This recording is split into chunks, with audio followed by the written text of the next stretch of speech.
ಸುನಿಲ್, ಒಂದು ಕ್ವಶನ್ ಇತ್ತು. ಈಗ ಈ ಒಂದು ಉಗ್ರಗಾಮಿಗಳ ವಿರುದ್ಧದ ಕಾರ್ಯಾಚರಣೆ ಆಪರೇಷನ್ ಸಿಂಧೂರ ಇದು ನಡೆಯುತ್ತಿರುವ ಹೊತ್ತಲ್ಲಿ, ಒಂದು ಪಾಸ್ ಆಗಿರ್ತಕ್ಕಂಥ ಹೊತ್ತಲ್ಲಿ ಭಾರತದ ಇಮೇಜ್ ರಕ್ಷಣಾ ಕ್ಷೇತ್ರಕ್ಕೆ ಸಂಬಂಧಪಟ್ಟಂತೆ ಅಥವಾ ಭಾರತದ ಶಕ್ತಿ ವಿಚಾರಕ್ಕೆ ಸಂಬಂಧಪಟ್ಟಂತೆ ಇನ್ನೊಂದು ಹಂತ ತಲುಪಿದೆ ಅಂತ ನಾವು ಯಾವತ್ತೂ ಏನು ಗೊತ್ತಾ, ಈಗ 4 ವಾರಗಳು ಮಾಡಿದ್ದೀವಿ, 4 ಗೆದ್ದಿದ್ದೀವಿ. ಚೈನಾ ಮೇಲೆ ನಾವು ಸೋತಿದ್ದೀವಿ, ಒಪ್ಕೊಳ್ಳಬೇಕಾಗಿರ್ತಕ್ಕಂಥ ವಿಚಾರ. 47 ಸ್ವಾತಂತ್ರ್ಯ ಬಂತು, ಒಂದು 10-15 ವರ್ಷಗಳಲ್ಲಿ 10-13 ವರ್ಷಗಳಲ್ಲಿ ಒಂದು ದೊಡ್ಡ ಯುದ್ಧ ಬಂದುಬಿಡುತ್ತೆ. ಬ್ರಿಟಿಷರೇನು ಭಾರತಕ್ಕೆ ಇದ್ದ ಸಂಪತ್ತಲ್ಲ, ಇಲ್ಲೇ ಸಂಪತ್ತು ಸುರಿದು ಎಲ್ಲ ಚೆನ್ನಾಗಿರಪ್ಪ ಅಂತೇನು ಹೋಗಲಿಲ್ಲ. ರೈಲುಗಳಲ್ಲಿ ಒಂಟೆಗಳ ಮೇಲೆ, ಕುದುರೆಗಳ ಮೇಲೆ ಎಲ್ಲ ಜೋರಾಗಿ ಸಾಗಿಸಿದ್ದಾರೆ ಅವರು. ನನ್ನ ಪಾಯಿಂಟ್ ಇಲ್ಲೇನು ಅಂತ ಹೇಳಿದ್ರೆ, ಕಂಪೇರ್ ಮಾಡಬಹುದಾ 71 ವಾರ್ ಮತ್ತು ಇವತ್ತಿನ ಸ್ಥಿತಿಗತಿ? 71ನಲ್ಲಿ ಏನಾಗಿತ್ತು, ಅದಕ್ಕಿಂತ ಹಿಂದೆ ಏನಾಗಿತ್ತು, ನಾವು ಇದನ್ನು ಕಂಪೇರ್ ಮಾಡುವಂಥ ಸ್ಥಿತಿಗತಿಯಲ್ಲಿ ಇದೀವ ಇವತ್ತು ಅಂತ. ಈ ವಾರ್ಫೇರ್ ಅನ್ನೋದೇನಿದೆ ಮತ್ತು ಟೆಕ್ನಾಲಜಿ ಅಂತ ನಾವೇನು ಯೂಸ್ ಮಾಡ್ತೀವಿ ಒಂದು ವಾರಲ್ಲಿ, ಇಟ್ ಈಸ್ ಕಾನ್ಸ್ಟೆಂಟ್ಲಿ ಎವಾಲ್ವಿಂಗ್.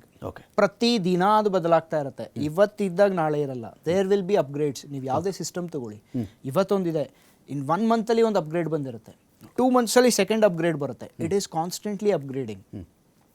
ಆವತ್ತು ಏನಿತ್ತು ಅದು ಆಗಿನ ಕಾಲಕ್ಕೆ ನಮ್ಮ ಪರಿಸ್ಥಿತಿಗೆ ಅನುಗುಣವಾಗಿ, ಯಾಕಂದರೆ war runs on money.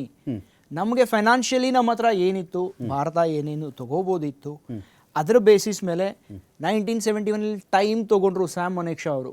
Field marshal Sam ಮನೇಕ್ಷಾ shed, ನನಗೆ ಐ ವಾಂಟ್ 9 ಮಂತ್ಸ್ ಟೈಮ್, ನಾನು ಈಗಲೇ ಅಟ್ಯಾಕ್ ಮಾಡಲ್ಲ ಅಂತ ಅವರು ಹೇಳಿ ಪ್ರೈಮ್ ಮಿನಿಸ್ಟರ್ನ ಕನ್ವಿನ್ಸ್ ಮಾಡಿ, ವೆನ್ ಹಿ ಅಟ್ಯಾಕ್ಡ್, ಪ್ರಾದೇಶಿಕವಾಗಿ ಮತ್ತು ಹವಾಮಾನಕ್ಕೆ ಅನುಗುಣವಾಗಿ ನದಿಗಳು ತುಂಬೋಗುತ್ತೆ. ಕರೆಕ್ಟ್. ನಮ್ಮ ಫೋರ್ಸಸ್ ಏನಿದೆ ಕೊಚ್ಕೊಂಡು ಹೊಟ್ಟೋಗುತ್ತೆ ನದಿಲಿ, ಬ್ರಹ್ಮಪುತ್ರ ಅಲ್ಲಿ. ಕರೆಕ್ಟ್. ನಾನು ಅಟ್ಯಾಕ್ ಮಾಡೋಕ್ಕಾಗಲ್ಲ, it will be suicidal. So no, I will not attack ಅಂತ ಹೇಳಿ ಅವರು ಕನ್ವಿನ್ಸ್ ಮಾಡಿಬಿಟ್ಟು, next when India attacked, it was an absolute success. ಅದು ಆ ಕಾಲದ್ದು. ಇವತ್ತು ನೀವು ಒಂದು ಎನಿಮಿ ಲೊಕೇಶನ್ ನೀವು ಟಾರ್ಗೆಟ್ ಮಾಡಬೇಕಂದ್ರೆ satellite imagery, integration of the system and over all the technicality of warfare ಎಷ್ಟು ಎವಾಲ್ವ್ ಆಗಿದೆ ಅಂತ ಹೇಳಿದ್ರೆ, ಇಲ್ಲೇ ಕೂತು ಯಾವುದೇ ಬೇಸ್ಗಾಗಲಿ ನಾವು ಅಟ್ಯಾಕ್ ಮಾಡ್ಬೋದು. ಆ್ಯಂಡ್ ಈ ಪ್ರೆಡೆಟರ್ಸ್ ಅಂತ ಡ್ರೋನ್ಸ್ ಏನಿದೆ ಅಂದರೆ ಅಟ್ಯಾಕ್ ಡ್ರೋನ್ಸ್ ಏನಿದೆ, 70,000-80,000 ಫೀಟಲ್ಲಿ ಅದು ಆಪರೇಟ್ ಆಗ್ತಾ ಇರುತ್ತೆ. ಅಲ್ಲಿಂದ they can hit us to this point. ಇಲ್ಲಿ ಸ್ಟುಡಿಯೋನ ಟಾರ್ಗೆಟ್ ಮಾಡ್ಬೋದು. ವಾರ್ಫೇರ್ ಅಷ್ಟು ಎವಾಲ್ವ್ ಆಗಿದೆ. ಅದು ಆವಾಗ ಆ ರೀತಿ ಇರಲಿಲ್ಲ. But the planning remains the same. ಅದು ಒಬ್ಬ ಮಿಲಿಟರಿ ಕಮಾಂಡರ್ ಕೈಯಲ್ಲಿರುತ್ತೆ. That is the reason complete freedom ಕೊಟ್ಟಿದ್ದೀನಿ ನಾನು ಫೋರ್ಸಸ್ಗೆ to operate the way they want and to hit the enemy at the time and place of his choosing ಅಂತ ನಮ್ಮ government ಹೇಳಿತ್ತು. The same thing happened in 1971 also. So basically in a democratic system, in a good democratic system like ನಮ್ಮ ಕಂಟ್ರಿಯಲ್ಲಿ, ಅದು ನಮ್ಮ leadership ಆಗ್ಬೋದು, national leadership plus military leadership ತುಂಬ ಚೆನ್ನಾಗಿ ಕೊಹೆಸಿವ್ ಆಗಿರುತ್ತೆ, ಒಳ್ಳೆ ಕೋಆರ್ಡಿನೇಷನ್ ಇರುತ್ತೆ ಅವರಿಗೆ. But in countries like Pakistan, which is a banana republic, which has no coordination whatsoever, ಅವರಲ್ಲಿ ನಡೆಯೋದು ಈಗೇನು ನಡೀತಿದೆ ಅದು. ಅಲ್ಲಿ ಚೀಫ್ ಏನು ಹೇಳ್ತಿದ್ದಾರೆ ಅಂತ ಪ್ರೈಮ್ ಮಿನಿಸ್ಟರ್ ಗೊತ್ತಿರಲ್ಲ, ಪ್ರೈಮ್ ಮಿನಿಸ್ಟರ್ ಏನು ಹೇಳ್ತಾನೆ ಅಂತ ಹೇಳ್ಬಿಟ್ಟು DGMO ಗೊತ್ತಿರಲ್ಲ. ಓವರ್ ಆಲ್ 3 ಜನ 3 ಬ್ರೀಫಿಂಗ್ ಕೊಡ್ತಾರೆ, ಯಾರಿಗೂ ಏನೂ ಗೊತ್ತಿರಲ್ಲ. ಅಲ್ಟಿಮೇಟ್ಲಿ ಸಾಯೋದು ಟೆರರಿಸ್ಟ್ಗಳು ಮತ್ತು ಆರ್ಮಿಯವರು, ಪೊಲಿಟಿಷಿಯನ್ಸ್ ಎಲ್ಲರೂ ಲಂಡನ್ಗೆ ಹೋಗ್ತಾರೆ. ಇದು ಅವರ ಫಿತ್ರತ್. ಇವತ್ತಿಗೆ ಮಾತ್ರ ಅಲ್ಲ, ಮುಂಚೆಯಿಂದ ನಡ್ಕೊಂಡು ಬಂದಿರೋದೇ, ಅದು ಈಗಲೂ ನಡೀತಾ ಇದೆ. ಸೊ ಕಂಪ್ಯಾರಿಸನ್ ನಾವು ಮಾಡಬಾರ್ದು. ಟೈಮ್ ಪ್ರಕಾರ ಎವಾಲ್ವ್ ಆಗ್ತಿರೋವಾಗ ನಾನು ಕಂಪೇರ್ ಮಾಡೋಕ್ಕಾಗಲ್ಲ. ನಮ್ಮ ತಾತ ಅಂಬಾಸಿಡರ್ ಓಡಿಸ್ತಾ ಇದ್ರು, ಇವತ್ತು ನಾನು ಅಂಬಾಸಿಡರ್ ಓಡಿಸಲ್ಲ, ಯಾಕಂದ್ರೆ ಅಂಬಾಸಿಡರ್ ಇಲ್ವೇ ಇಲ್ಲ. ಸೊ ಕಂಪ್ಯಾರಿಸನ್ ಅನ್ನೋದೇನಿದೆ ಅಲ್ವಾ, ದಟ್ ಈಸ್ ರಾಂಗ್. ಆ ಟೈಮ್ ಪ್ರಕಾರ ಲೀಡರ್ಶಿಪ್ ಏನು ಡಿಸೈಡ್ ಮಾಡುತ್ತೆ, ಅದರ ಬೇಸಿಸ್ ಮೇಲೆ ಏನಾಗಬೇಕು ಆ ಡಿಸಿಷನ್ ತಗೊಂಡು ನಾವು ಎಲ್ಲ ವಾರ್ಸ್ನು ನಾವು ಗೆದ್ದಿದ್ದೀವಿ. ಸೊ ನಟರಾಜ್ ಗೌಡ್ರೆ, ನೀವು ಕೇಳದೆ ಉಳಿದು ಹೋದ ಪ್ರಶ್ನೆಗಳೇನಾದರೂ ಇದೆಯಾ?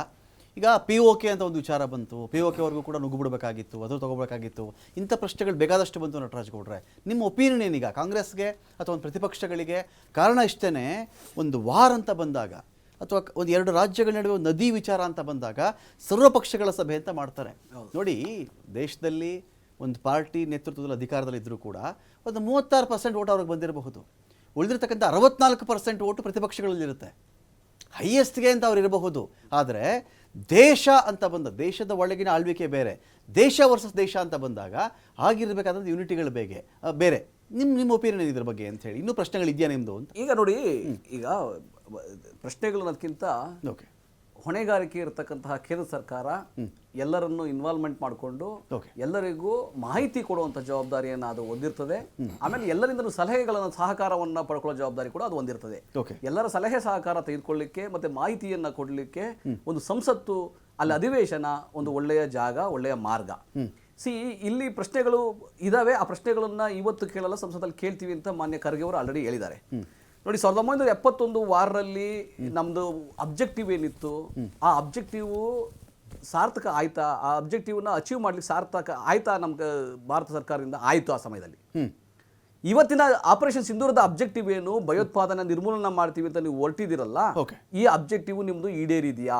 ಆ ಈಡೇರೋವರೆಗೂ ನೀವು ಯಾವುದೇ ಇದಕ್ಕೂ, ಯಾವುದೇ ಹೊರದೇಶದ ಏನು ಒತ್ತಡಕ್ಕೆ ಮಣಿಬಾರದು.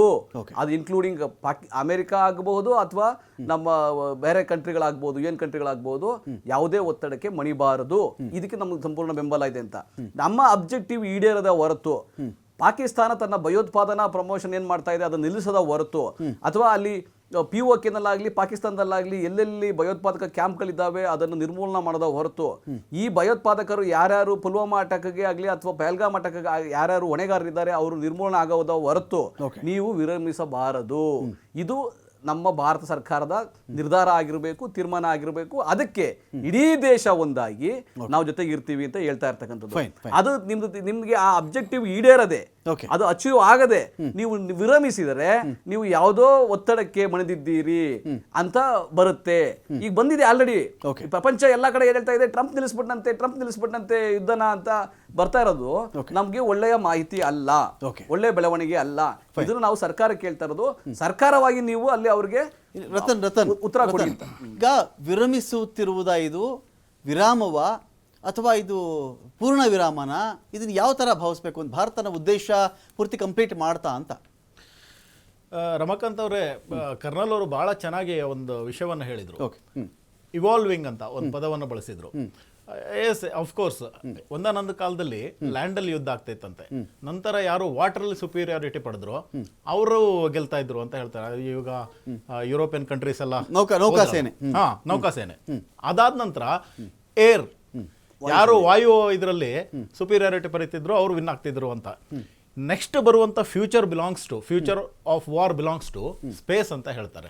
ಅದರಿಂದಾಗಿ ಇತ್ತೀಚೆಗೆ ನಮ್ಮ ಸರ್ಕಾರ ಇದಕ್ಕೆ ಒಂದು ಇಸ್ರೋದ ಒಂದು ಅದು ನನಗೆ ಎಕ್ಸಾಕ್ಟ್ ಹೆಸರು ಗೊತ್ತಿಲ್ಲ, ಒಂದು ಸ್ಯಾಟಲೈಟ್ ಅನ್ನ ಹೊಡೆಯುವಂತ ಒಂದು ಇದನ್ನು ಮಾಡಿದ್ರಲ್ಲ, ಅದು ಫ್ಯೂಚರ್ ಅಲ್ಲಿ space sir anti satellite system. Exactly sir, that's what. ಅದಕ್ಕೋಸ್ಕರನೇ ಒಂದು ಒತ್ತು ಕೊಟ್ಟು ಅದನ್ನ ಕೆಲಸವನ್ನ ಮಾಡಿರುವಂತದ್ದು. ಈ ಒಂದು ಪ್ರೆಸಿಷನ್ ಅಟ್ಯಾಕ್ ಅಲ್ಲೂ ನೋಡಿ ನೀವು, ನಾವು ಲ್ಯಾಂಡ್ ಇದನ್ನ ಬಳಸಿದ್ದೇ ಕಮ್ಮಿ, ಯಾಕಂದ್ರೆ ಟೆಕ್ನಾಲಜಿ ನಮ್ದು ಅಷ್ಟು ಇವಾಲ್ವ್ ಆಗಿದೆ and we are ready for such wars.